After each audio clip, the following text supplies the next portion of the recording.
Kozhikode medical കോളേജിൽ ചികിത്സാ പിഴവിനിരയായ ഹർഷിനയ്ക്ക് സർക്കാരിന്റെ സഹായം അർഹതപ്പെട്ട നഷ്ടപരിഹാരം നൽകുമെന്ന് സർക്കാർ ഉറപ്പ് നൽകിയിട്ടുണ്ട്. സർക്കാർ ആശുപത്രിയിൽ ജോലി നൽകുമെന്നും ഉറപ്പ് ലഭിച്ചിട്ടുണ്ട്. ഇന്നു തന്നെ ഓർഡർ ലഭിക്കുമെന്നാണ് ആരോഗ്യമന്ത്രി കെ മുരളീധരൻ പറഞ്ഞതെന്നും ഹർഷിന വ്യക്തമാക്കി.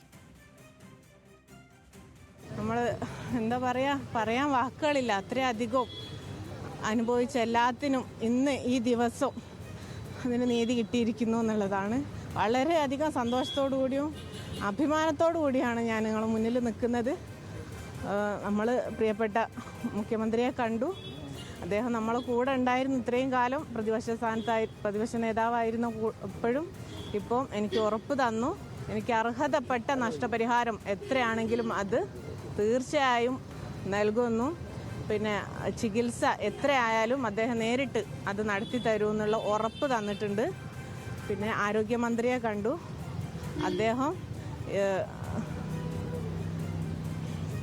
ജോലി പ്രഖ്യാപിച്ചിട്ടുണ്ട്. ഉറപ്പ് നമ്മൾ കൈ തന്നു. ഇപ്പോൾ ഓർഡർ അടിച്ചു. ഇപ്പം തന്നെ കയ്യിൽ തരാമെന്ന് പറഞ്ഞ് എനിക്ക് എന്താ അറിയില്ല, സംസാരിക്കാൻ ആവുന്നില്ല സത്യം പറഞ്ഞു. സനിസ ശോഭാചന്ദ്രൻ വിവരങ്ങളുമായി ചേരുന്നു. സനിസ, വർഷങ്ങൾ നീണ്ട നിയമ പോരാട്ടമാണ് ഹർഷനുടേത്. 2017 സംഭവിച്ച ഒരു കാര്യം, 2017 നടക്കുന്ന ശസ്ത്രക്രിയ, അതിൽ ഉണ്ടാകുന്ന ഒരു പിഴവാണ്. പിന്നീട് അത് കണ്ടെത്തുന്നത് 2022 അന്നു മുതൽ തുടങ്ങിയ ഒരു നിയമ പോരാട്ടമൊക്കെയാണ്.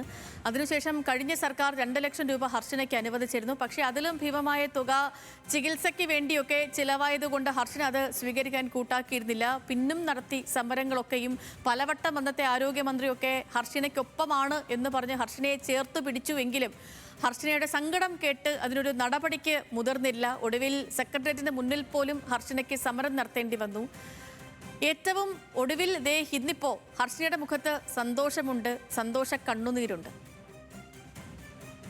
സേതു സൂചിപ്പിച്ചതുപോലെ തന്നെ വളരെ കാലങ്ങളായി ഉള്ള ഒരു പോരാട്ടം, അതിലിപ്പോൾ ഹർഷിനയ്ക്ക് അവരുടെ നീതി ലഭിച്ചു എന്ന് തന്നെ പറയാം. 2017 പ്രസവ ശസ്ത്രക്രിയക്കിടെ ഹർഷിനയുടെ വയറ്റിൽ ഈ കത്രിക വെച്ച് മറക്കുന്നത്. പിന്നീട് 2023 അത് പുറത്തെടുക്കുന്നത്. നീണ്ട കാലയളവിൽ ഇത്തരത്തിൽ തന്റെ വയറ്റിൽ കത്രിക ഉള്ളതുപോലും അറിയാതെയായിരുന്നു ഹർഷിനയുടെ ജീവിതം മുന്നോട്ട് പോയത്. അവർക്കൊരു കരിയറോ അല്ലെങ്കിൽ സുഖകരമായ ഒരു ജീവിതമോ നയിക്കാൻ കഴിഞ്ഞിട്ടില്ല. എപ്പോഴും സർജറിയും അതുപോലെ തന്നെ ഇതിന്റെ തുടർ ചികിത്സയുമായിട്ട് അവരുടെ ജീവിതം സാമ്പത്തികമായിട്ടും മാനസികമായിട്ടും ശാരീരികമായിട്ടും ഒരേപോലെ ബുദ്ധിമുട്ടുന്ന ഒരു സാഹചര്യമായിരുന്നു. പലവട്ടം അവർ മുൻപുള്ള സർക്കാരിനെയും ഒക്കെ ബന്ധപ്പെട്ടു. എന്നാൽ അവർക്ക് വേണ്ട തരത്തിലുള്ള ഒരു നീതി ഉറപ്പാക്കാൻ കഴിഞ്ഞിരുന്നില്ല. എന്നാൽ ഇന്ന് പല തവണ അവർ ഈ സെക്രട്ടേറിയറ്റിന്റെ മുന്നിലേക്ക് എത്തിയതാണ്. പലതവണ അവർ കോഴിക്കോട് മെഡിക്കൽ കോളേജിന് മുന്നിലും സെക്രട്ടേറിയറ്റിന് മുന്നിലും ഒക്കെ സമരം നടത്തിയതാണ്. ഇന്ന് അവർ ആരോഗ്യമന്ത്രിയെയും അതുപോലെ തന്നെ മുഖ്യമന്ത്രിയെയും നേരിട്ട് കണ്ട് അവരുടെ വിഷയങ്ങൾ പറഞ്ഞു. അതിൽ ഇപ്പോൾ ഒരു നടപടി ഉണ്ടായിരിക്കുകയാണ്. സർക്കാർ ഹർഷിനയ്ക്കൊപ്പമാണ് എന്ന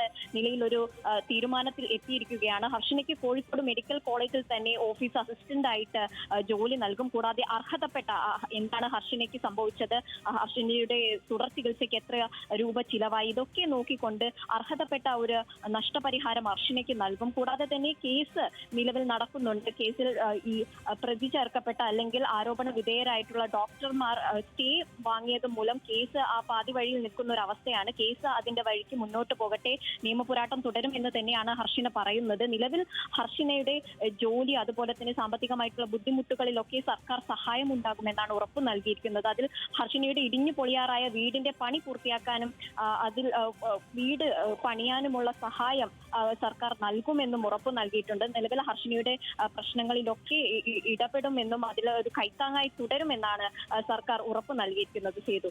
ഓക്കെ സനിസ, ശരി.